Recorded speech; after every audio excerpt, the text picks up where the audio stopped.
তো হ্যালো বন্ধুরা, সবাই কেমন আছে? চলে এলাম আরও একটা নতুন ভ্লগ নিয়ে। তো আজকে আমাদের গ্রামে এসেছে দুয়ারের সরকার। তো মায়ের হাতের গরম গরম চা খেয়ে বেরিয়ে পড়লাম আমাদের ভুঁইয়ের জমি ঠিক করতেই। তো জমি ঠিক করতে গিয়ে দেখলাম যে অনেক কাটার গাছ হয়েছে। তো কাটার গাছগুলো আগুন লাগিয়ে আমরা পুড়োচ্ছি, তার কারণ যখন লোকগুলো আমাদের আল দিয়ে হেঁটে যাবে তখন তাদের পাতে না ঢুকে যায়। তো এগুলো কেটে দেওয়ার পর দেখলাম যে ডিপটা বন্ধ, মানে আমি আজকে স্নান করতে এসে দেখি ডিপটাই বন্ধ। তো এসব বাদ দিয়ে আমি চলে এলাম দুয়ারের সরকারে।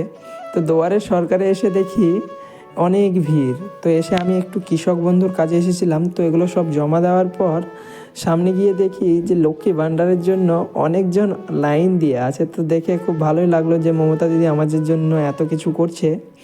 তো লিটারালি আমার সব কাজ হওয়ার পর আমি চলে গেলাম বাড়ি।